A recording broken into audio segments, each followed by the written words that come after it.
नमस्कार, मी विष्णू बोरे. तर आपण आता पावणेगाव महानगरपालिका शाळेमध्ये तर इथं आठवडी बाजाराचा दरवर्षी उपक्रम होतो. यावर्षी मोठ्या उत्साहात आठवडी बाजाराचा इथं उपक्रम आयोजित केलेला आहे. तर आपल्यासोबत काही प्रमुख पाहुणे आहेत, त्यांच्याशी आपण संवाद साधूया. सर, काय सांगाल या महानगरपालिकेच्या शिक्षकाबरोबर आणि आठवडी बाजार दरवर्षी मोठ्या प्रमाणात होतो, यावर्षी मोठ्या उत्साहात, यावर्षी तर अजून मोठ्या दुकान लागलेले आहेत, काय सांगाल शिक्षक आणि विद्यार्थी? शाळा क्रमांक 33 पावणे इथे हा जो आठवडे बाजार भरलेला आहे, तर या बाजाराचा उद्देश एक आहे, शासनाने हा सर्व महाराष्ट्रामध्ये राबवण्यात आलेला आहे. सर्व शाळा त्या खाजगी जिल्हा परिषद सगळ्या राबवतात. पण याच्यापासून विद्यार्थ्यांच्या ज्ञानामध्ये प्रगती होते आणि त्यांना सामान्य आपल्या व्यवहारामध्ये आपण कसं वागायचं, काय करायचं, आणि जरी एखाद्या आपल्या वडिलांनी सांगितलं बाबा तू हे 50 रुपये घे आणि खरेदी करू आण, तर ते एवढी वस्तू आणता आला पाहिजे.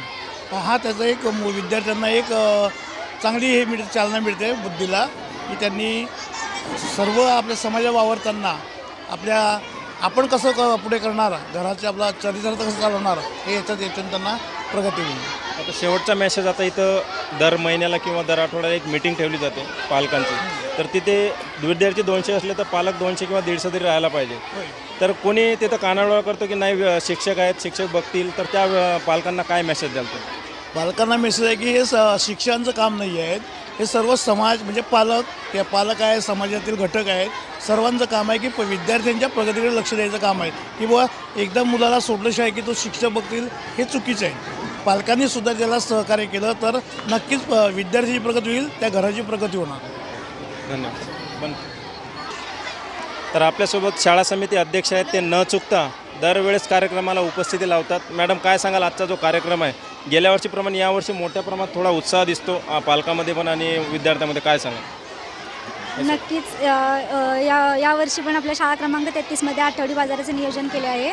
यामधून मुलांना नफा तोटा, आर्थिक व्यवहार कसे करायचे याचे ज्ञान मिळते आणि भविष्यात यातून एखादा चांगला बिझनेसमॅनसुद्धा तयार होऊ शकतो. तर आपल्यासोबत काही विद्यार्थी आहेत, त्यांनी पण आठवडी बाजारात सहभाग घेतलेला आहे. आपण त्यांच्याकडून जाणूया त्यांनी कुठल्या फळांचा स्टॉल लावलेला आहे. तुझं नाव सांग.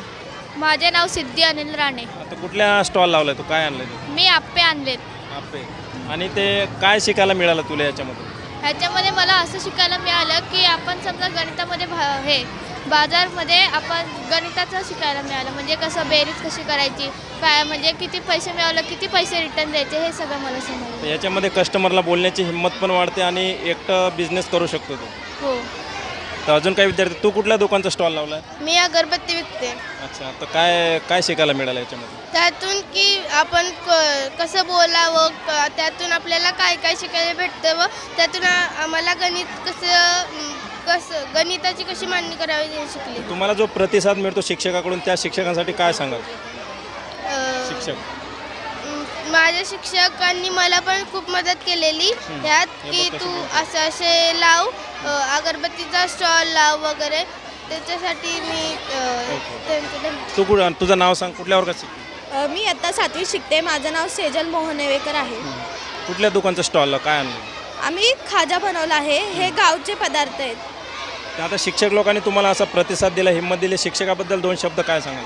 त्यांनी आम्हाला खूप मदत केली स्टॉल लावण्यासाठी आणि त्यांनी विचार करून हे सगळं बसवलं आहे. त्यांचे विचार चांगले आहेत खूप. आणि जे मुलं घाबरतात ते स्टॉलला बसण्यासाठी किंवा कस्टमरला बोलण्यासाठी, किंवा आपण इथं बसलो तर आपलं कुठंतरी इज्जतीला घाबरतात की आपण काय लोक बोलतील, त्या विद्यार्थ्यांना काय सांगा? घाबरायचं काय नाही, त्यात आपल्यालाच खूप शिकायला मिळतं ह्याच्याकडून.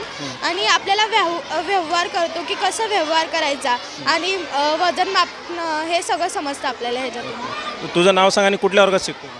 मी आता 7वी शिकतो. माझं नाव आयुष सतीश विचार आहे. कुठला स्टॉल लावलेला? गुळाचा. तर काय शिकायला मिळालं तुला? आपण प्रयत्न केले पाहिजेत. प्रयत्न केले तर यश नक्कीच मिळतं. तर शिक्षकांसाठी काय सांगाल? तुम्हाला जो प्रतिसाद दिला शिक्षक लोकांनी, काय सांगाल? आमचे शिक्षक आम्हाला कुठले किंवा काम असेल किंवा काय असेल तर आम्हाला त्यात मदत करतात आणि सगळं विचारून करतात. तुझं नाव सांग आणि कुठल्या वर्गात शिकतो तू? माझं नाव सलोनी विष्णू बुरे. मी आता 5वी ब मध्ये शिकत आहे. तर कुठल्या दुकानचा स्टॉल लावला?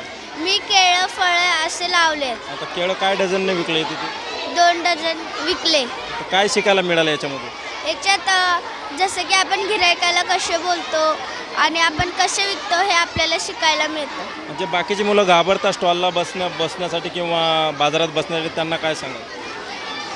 की आपण धैर्य दाखवलं तर ते आपण दाखवू शकतो, त्याच्यामुळं आपण बसायलाच हवं.